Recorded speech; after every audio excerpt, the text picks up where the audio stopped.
आज आपण दुधी भोपळ्याचे रायते करणार आहोत। हा आपण लांबका भोपळा घेतलाय, त्यालाच दुधी भोपळा म्हणतात।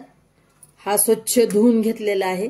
आता आपल्याला हे सगळे साली काढून घ्यायचे, याच्या चांगल्या मागचे पुढचे हे देठ कापून घ्यायचे साली काढून, आणि प्रत्येक फोडीला कडू आहे का खात्री करूनच मग घ्यायचा। चांगला घ्यायचा, खराब कडू घ्यायचा नाही, एवढी काळजी घ्यायची। आणि हा जो आहे भोपळा, हा एक फळभाजी आहे। अनेक यापासून हे जे आपले दुधी भोपळा आहे यापासून अनेक प्रकार होतात। उदाहरणार्थ भाजी, रायते, सूप। आज आपण दुधी भोपळ्याचे रायते करणार आहोत। तर त्यासाठी लागणारे साहित्य हे दुधी भोपळा आता घेतलेला आहे। फोडणीसाठी कोथिंबीर, कढीपत्ता, त्याच्यात मिसळण्यासाठी दही, त्याला साखर, मीठ, मोहरी, कूट, तिळपूड, जिरे, मोहरीची पूड, आणि ह्याच्यामध्ये आपण मिरपूड घेतलेली आहे, आणि फोडणीसाठी तेल घेतलेलं आहे। हे झालं आपलं रायत्याचं साहित्य। आपण पुढची पाककृती नंतर करूयाच। आता आपण गॅस चालू केलेला आहे, कढई तापायला ठेवली। ह्या फोडी आपण चिरून घेतलेल्या आहेत, बघा तुम्ही पाहू शकता। हे चांगला भोपळा चांगला असा पाहायला आपण, चांगला आहे का, कडू आहे का, खराब आहे का, चांगला बघून घेतला हा। तर हे चिरून एवढ्या फोडी झालेल्या आहेत एका भोपळ्याच्या। कोवळा भोपळा होता, आपण कोवळा असल्यामुळे परतायला कमी वेळ लागतो, आणि थोडा निब्बर असेल तर थोडा जास्त वेळ लागतो मऊ व्हायला। आता आपण ह्याच्यामध्ये तेल टाकून घेऊ।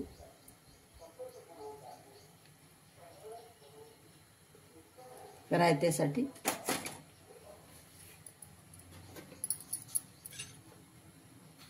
आता आपण एक मोहरी टाकून पाहू। आपलं तेल तापलेलंच आहे। आता आपण मोहरी टाकून घेऊ। हे चमच्याने एवढी टाकायलेली आहे मी, पाव चमचा। गॅस लहान करून घेऊ। थोडीशी जिरं, पाव चमचा।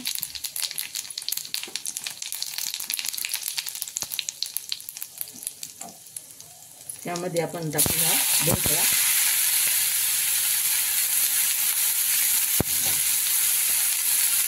आता आपल्याला चांगला भोपळा परतून घ्यायचा।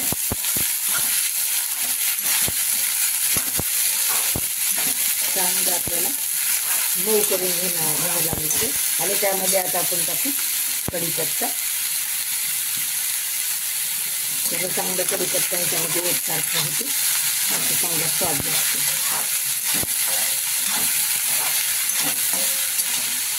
आपण थोडा अजून टाकू।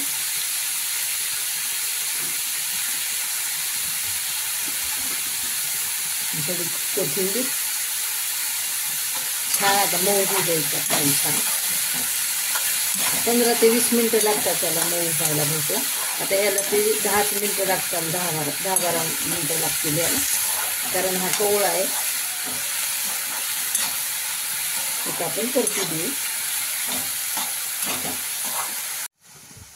आपलं थोडं राहिले बघा, अजून एक 5 मिनिटं परतावं लागतं आपल्याला, म्हणजे मऊ होतात हा फोडी।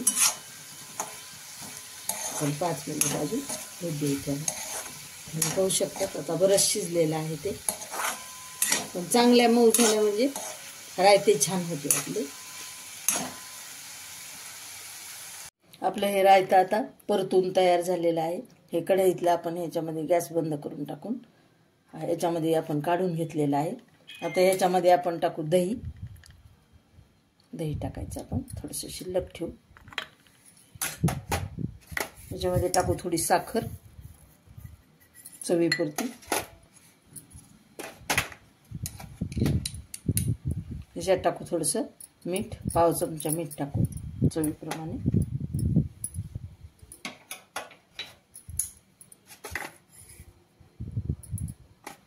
ह्यामध्ये आपण थोडं टाकू कूट, थोडंसं कूट टाकायचं। त्याच्यामध्ये थोडीशी तिळपूड टाकू आपण। तुम्ही चवीप्रमाणे थोडी कमी जास्त टाकू शकता, मी थोडंसं कमी टाकली। ही मोहरीची पूड टाकून घेऊ आपण, मोहरीची पूड एवढी। आपण यामध्ये टाकू थोडीशी मिरेपूड. मिरेपूड उष्ण असते मिरे बरं का. मिरे छोटे थोडे टाकायचे, उभी थोडीशी पूड टाकायची. मिरेपूड जास्त टाकायची नाही, उष्ण असतात ते. उभी चवीला टाकली आपण.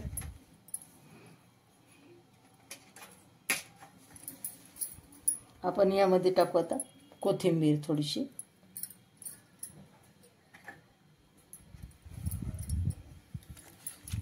आपण आता हे सगळं मिक्स करून घेऊ.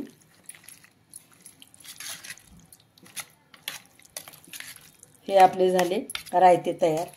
अशा प्रकारे हे रायते किती आपले झटपट होते तुम्ही पाहू शकता. हे आपले झाले कद्दू भोपळ्याचे रायते. किती सुंदर दिसते आहे आणि किती चवीला पण खूप छान असते. तर हे झटपट होणारे रायते कद्दू भोपळ्याचे रायते आहे. हे तुम्ही झटपट अगदी करू शकता. पौष्टिक पण आहे आपल्याला खाण्यासाठी आणि झटपट करून मैत्रिणींनो तुम्ही नक्की करून पहा. वेळात वेळ काढून माझा व्हिडिओ पाहिल्याबद्दल धन्यवाद मैत्रिणींनो. असेच व्हिडिओ माझे वरचेवर तुम्ही बेल आयकॉनला क्लिक करा, म्हणजे माझे वरचेवर रेसिपी टाकलेल्या तुम्हाला पटकन दिसतील पहिल्यांदा. सबस्क्राईब करा, लाईक करा, शेअर करा.